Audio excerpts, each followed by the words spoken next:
15 जनवरी 2026 को नागपुर सिटी में municipal corporation के इलेक्शंस होने वाले हैं। परंतु आप सोच रहे होंगे कि ये इंफ्रास्ट्रक्चर चैनल है, इसका संबंध इलेक्शन या पॉलिटिक्स से क्या है।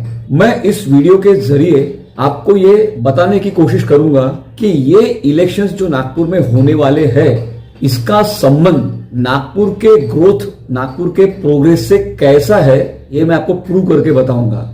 अक्सर ऐसा देखा गया है कि केंद्र सरकार, राज्य सरकार में जो सरकार रहती है वही सरकार शहर में भी हो तो उस शहर का फायदा उसमें सबसे ज्यादा होता है। यदि केंद्र और राज्य में एक ही पार्टी की सरकार हो और शहर में किसी और पार्टी की सरकार हो तो समझ लीजिए उस शहर का नुकसान ही नुकसान है।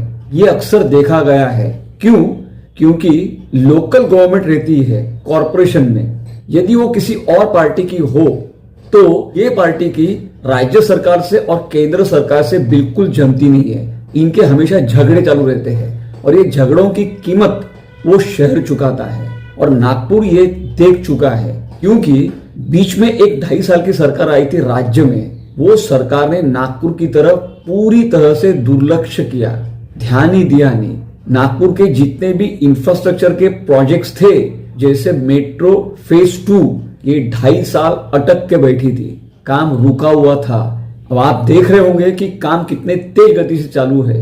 जब ये सरकार बदल गई, इस समय पर आप ये अनुभव कर रहे होंगे कि नागपुर में इंफ्रास्ट्रक्चर के प्रोजेक्ट्स कितने तेज गति से चालू है हर जगह पर। इसकी वैल्यू मैं आपको बताता हूं एक उदाहरण के तौर पर, ज्यादा नहीं 6-7 प्रोजेक्ट्स की वैल्यू बताता हूं मैं। 46,000 करोड़, 46,000 करोड़, ये केवल 7 प्रोजेक्ट्स की वैल्यू बता रहा हूं मैं, जिसके काम अभी नागपुर में चालू है। केवल 7 प्रोजेक्ट्स, बाकी और भी बहुत सारे प्रोजेक्ट्स नागपुर में चालू है, उनकी गिनती अलग है। अब ये जो बताया मैंने आपको 46,000 करोड़, ये कौन से प्रोजेक्ट्स की वैल्यू आपको बताई मैंने?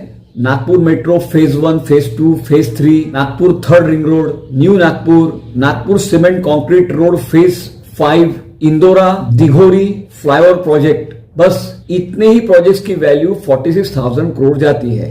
अब मुझे आप सच में बताइए, नागपुर म्युनिसिपल कॉर्पोरेशन का बजट है क्या इतना कि इतने 46,000 करोड़ के प्रोजेक्ट्स नागपुर में कर सकती है? नहीं, नागपुर म्युनिसिपल कॉर्पोरेशन की फाइनेंशियल स्ट्रेंथ इतनी नहीं है। तो ये पैसा आ रहा कहां से है? ये राज्य सरकार और केंद्र सरकार नागपुर में इतना पैसा इन्वेस्ट कर रही है। और ये क्यों कर रही है नागपुर में इतना इन्वेस्ट? क्योंकि नागपुर की तरफ राज्य सरकार और केंद्र सरकार का विशेष ध्यान है। नागपुर रेलवे स्टेशन रीडेवलपमेंट का काम चालू है, अजनी स्टेशन का काम चालू है, गोदनी स्टेशन, 1000 करोड़ का काम तो यहीं पे हो गया। 2 बड़े नेता नागपुर से आते हैं, महाराष्ट्र के मुख्यमंत्री देवेंद्र फडणवीस जी और केंद्रीय मंत्री नितिन गडकरी जी। ये लोग फॉलोअप लेते हैं राज्य सरकार और केंद्र सरकार से और ये प्रोजेक्ट्स नागपुर में लेकर आते हैं। ऐसे भी कई शहर है, वहां के लोगों को लगता है कि उनके शहर में भी फ्लाईओवर हो, मेट्रो हो, पर प्रोजेक्ट्स नहीं आ पाते उनके यहाँ पर, क्योंकि नेता ही वैसे नहीं है, या फिर जो कॉर्पोरेशन है वहां की, वो कॉर्पोरेशन निकम्मी है, या कोई ऐसी पार्टी की है जो हमेशा झगड़ती रहती है राज्य सरकार और केंद्र सरकार से। तो क्या मिलेगा लोगों को? लोगों का नुकसान होगा उसमें। परंतु नागपुर इस समय पर विन विन सिचुएशन में है। तो ये वीडियो बनाने का तात्पर्य ये है कि आने वाले इलेक्शंस में मेरा आपको ये सुझाव है कि जात पात धर्म को न देखकर शहर के ग्रोथ की तरफ आप देखो। ये शहर का फायदा किसे वोट देने पर शहर को मिलेगा। मेरा सुझाव ये है कि गडकरी फडणवीस जी की जो पार्टी है, वो पार्टी को वोट देना बहुत आवश्यक है। इसका फायदा पूरे नागपुर शहर को होने वाला है, क्योंकि जो मोमेंटम आज नागपुर शहर को मिला है ग्रोथ का, ये मोमेंटम रुकना नहीं चाहिए। ये मोमेंटम तब आगे बढ़ेगा जब नागपुर में भी वही सरकार होगी जो राज्य में है और केंद्र में है। तो ट्रिपल इंजन नागपुर शहर को लगेगा, और ट्रिपल इंजन यदि नागपुर शहर को लगेगा तो इसका फायदा किसको होने वाला है? नागपुर शहर को, नागपुर शहर के रहने वाले वासियों को। फिर उसमें सारे जात और धर्म के लोग आ जाते हैं, क्योंकि उस मेट्रो से हर कोई ट्रैवल करता है, किसी भी धर्म का, किसी भी जात का फायदा सबको होता है। उस फ्लाईओवर से जब कोई ट्रैवल करेगा उसका फायदा सबको मिलने वाला है। इसीलिए ये जो इलेक्शन अभी होने वाला है उसमें कास्ट, रिलीजन ऐसे विषय मत लाइए, क्योंकि ये जो इलेक्शन है ये इलेक्शन डेवलपमेंट प्रोग्रेस इसके ऊपर होने वाला है। अच्छी सड़कें बननी चाहिए, पानी की समस्या दूर होनी चाहिए। 24/7 वाटर सप्लाई प्रोजेक्ट ये केंद्र सरकार नागपुर में कर रही है। आने वाले समय में पूरे नागपुर शहर में 24 घंटा पानी मिलेगा पीने का, साफ पानी। ये प्रोजेक्ट चालू है, हमें पता भी नहीं रहता है, परंतु ये जो मोमेंटम है ना, ये मोमेंटम रुकना नहीं चाहिए, ऐसी मेरी चिंता है। इसीलिए आने वाले 15 तारीख को सब लोग वोट कीजिए, परंतु वो वोट नागपुर के डेवलपमेंट और प्रोग्रेस के लिए होना चाहिए।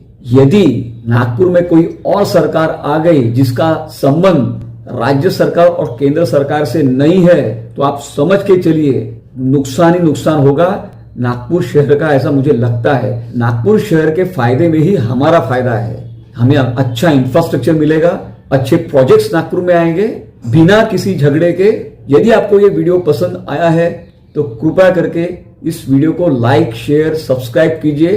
ज्यादा से ज्यादा वीडियो को शेयर कीजिए, हाइप कीजिए, चैनल को सब्सक्राइब कीजिए। और हाँ, नितिन गडकरी और देवेंद्र फडणवीस को आने वाले 15 तारीख को अपने सामने रखिए और उनको देखकर वोट दे दीजिए। धन्यवाद।